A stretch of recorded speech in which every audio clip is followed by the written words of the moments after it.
When your sweet baby won't stop crying and you don't know what she wants, she's not meaning to trigger you. When your 2-year-old toddler has temper tantrums and melts down in the Walmart aisle, he's not meaning to trigger you. He just doesn't know yet how to express that he's hungry, tired, and overstimulated.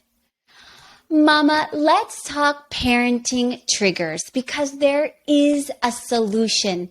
We can say no more to the things that trigger us. Hi there, I'm Kimberly Mutar and I help mamas like you stay renewed. Your brain is designed for survival and preservation. No matter what your childhood or past includes, whether that's trauma, good or bad emotional experiences, your brain remembers. It creates positive and negative stories around those experiences that stay in your memory and dictates sentences to you all day long that you may not be aware of. Certain sounds, smells, sights, feelings, all sensory reminders can trigger you, bringing back those memories. When we become parents, most of us don't think about our past and how that can affect how we respond to our children. Before we know it, we are shouting, annoyed, frustrated, shaming, and punishing, all without understanding why we keep responding that way, no matter how hard we try to do better. I am not an expert in trauma. I'm not a psychologist, but I am super intentional about checking in with what triggers me as a mama, what annoys me or makes me feel like I don't have time for this. And I do the work to get to the root cause of that trigger so that I can think right, speak right, and respond right to my children so that I can show up as the mama I'm proud to be. If you want to do the same, keep listening. I know that the 3 solutions I shared today will help you to say no more to your parenting triggers. Step number 1, understand your parenting triggers.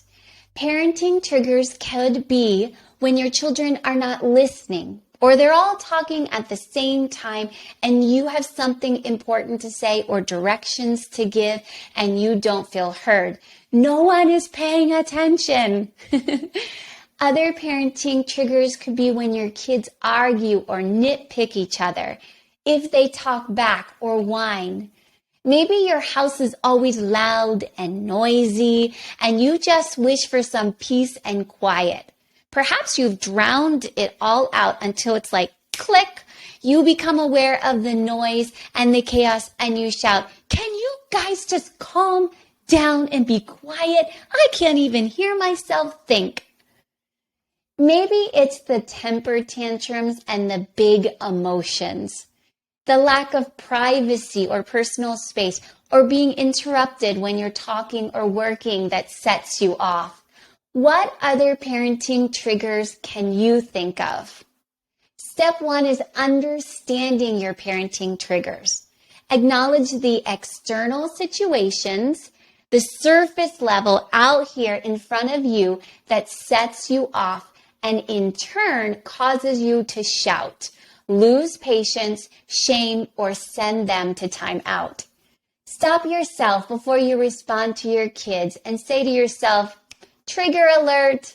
I realize this is a trigger for me. What are they for you, mama? What are, say, 5 of your main parent triggers? Say them out loud even. Your parenting triggers may be the same or different from me. That's because we all grew up in our own unique home with our own unique parents, whether there was an abundance of money or not enough to make ends meet. Sibling dynamics, these are just a few. All of these make us individual and unique, so we may not respond or be triggered by the same things. Number 2 is to get to the root of the trigger. Go fruit to root. Once you know what they are, in order to find a solution to your parenting triggers, you need to go deeper than just the external situation.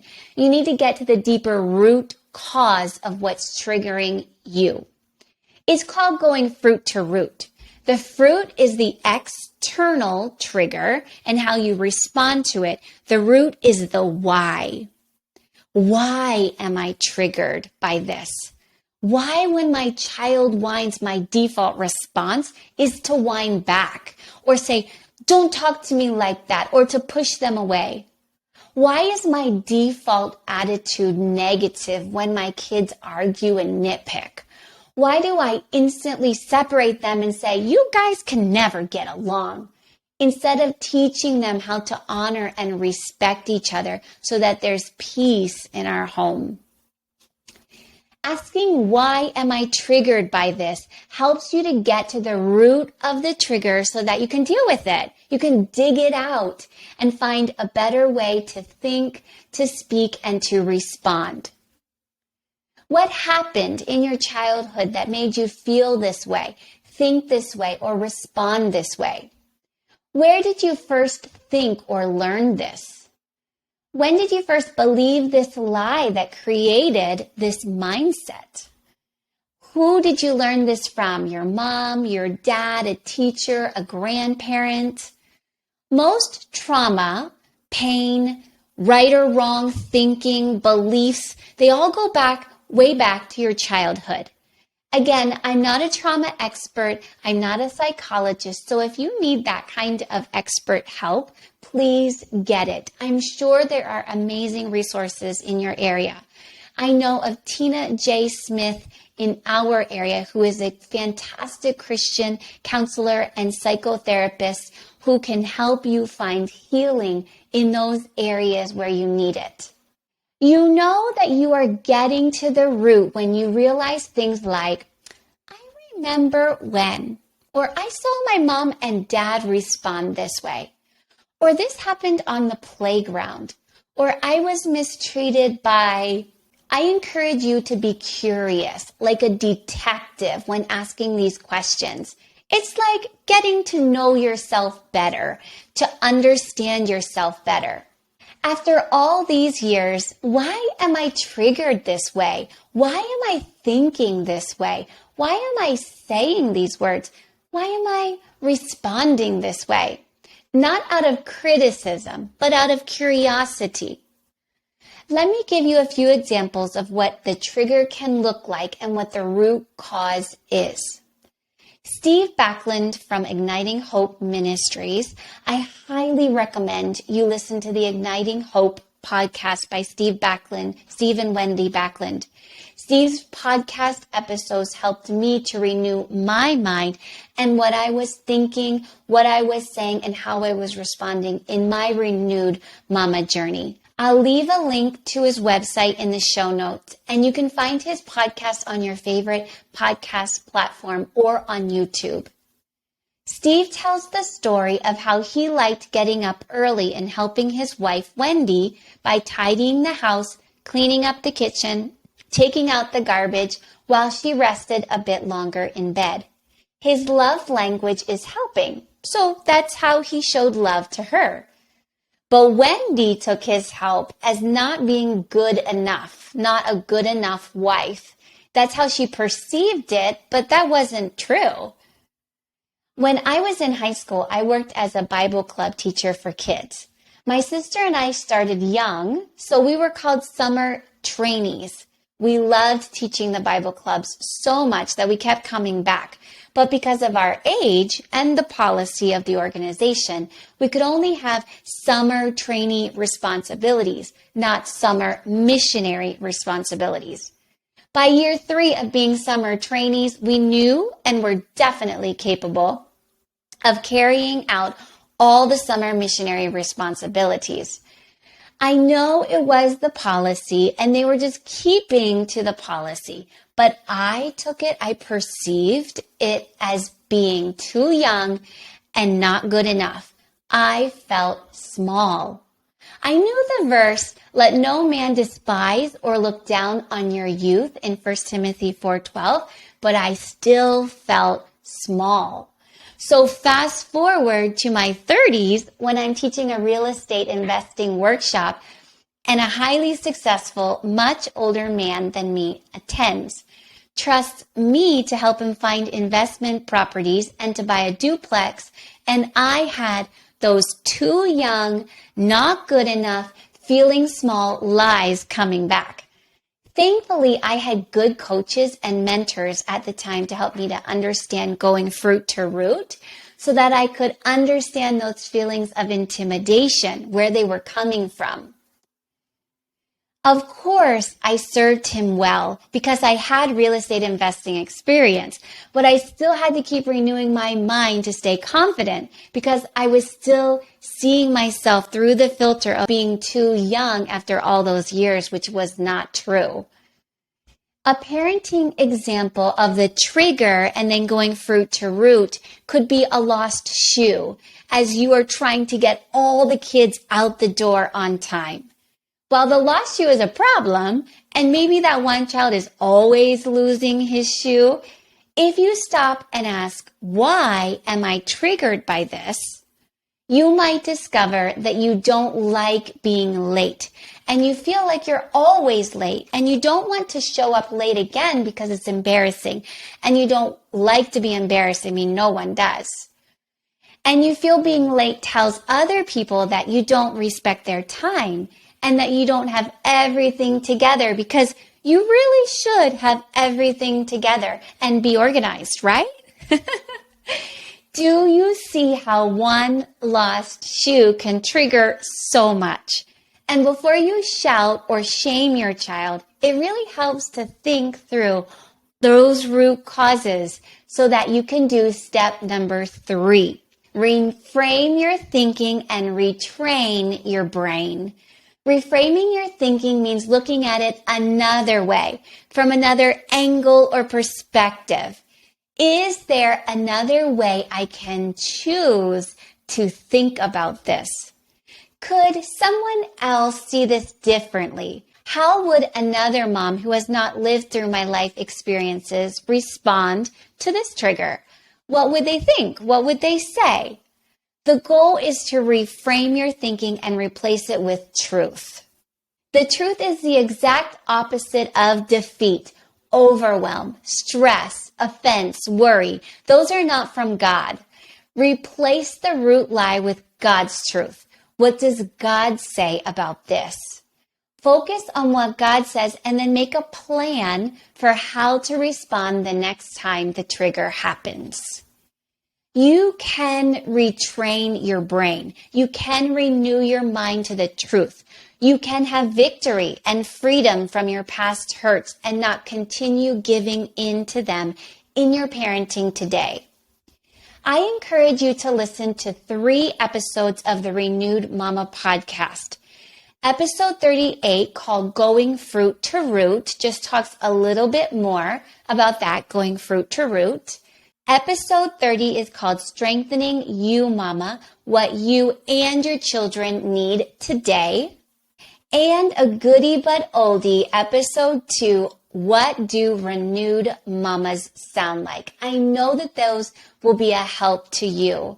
Mama, if you need help with your parenting triggers, if you're trying so hard not to shout, not to shame, or to not be so stressed all the time, I can help. I am excited to tell you that in a week's time, Renewed Mama Coaching will be available. Yahoo! You and I can hop on a coaching chat together and talk through your specific frustrations, what you've already tried that isn't working, and what you can try instead. We'll go fruit to root together and help you think right, speak right, and respond right the next time that you are triggered. You don't have to do this alone. It's so much better working through it, talking through it with someone else. Stay tuned for when Renewed Mama Coaching is open and available for you to book sessions with me. Real quick before we go, if this podcast has encouraged you, would you tell 3 mamas you know who are trying so hard to parent better, yet still yell, get annoyed and frustrated with their kids, and lose their patience when they are triggered? Share the love by sending a DM to these mamas you know who need to hear this truth. They aren't bad mamas. You aren't a bad mama if you shout. You are human. Let's encourage each other as moms. The goal is to be the best mama we can be, to love our children well, and to help them to grow up in the likeness of Jesus, just as we are becoming more like Jesus too. Take care. Do you want your words of encouragement and praise to have a lasting impact on your children? Then give them Speak Life Badges Sticker Awards. Here's what Erica had to say about Speak Life Badges. Today I challenged Clayton to take a baby step in bravery at the splash pad. I know these little word seeds of encouragement will grow and help him when he needs bravery in the future. At bedtime, I removed the sticker and placed it beside the mirror. Just glancing at it really encouraged my heart too. Words seem so small, but are so powerful and can completely change the way we view ourselves. Shop Speak Life Badges today at speaklifebadges.com. Austin the Hedgehog is bringing mailbox fun to your kids. Your children ages 3 to 13 can receive mailbox surprises like activity postcards, happy birthday cards, stickers, crafts, recipe cards, coloring pages, puzzles, special gifts like the I Am Loved journal, a tumbler, Austin's matching happy birthday toque, and so much more from Austin the Hedgehog, straight to your mailbox with their own name on it each month. All teaching life lessons such as helping, using time wisely, how to monitor their own screen time, how to choose the right friends. Being strong means more than just muscles, how to have self-control, and their words are like seeds that will grow into fruit in their life. It is oh so good from Austin the Hedgehog. 2 subscription levels are available. Register your children today at austinskidsclub.com.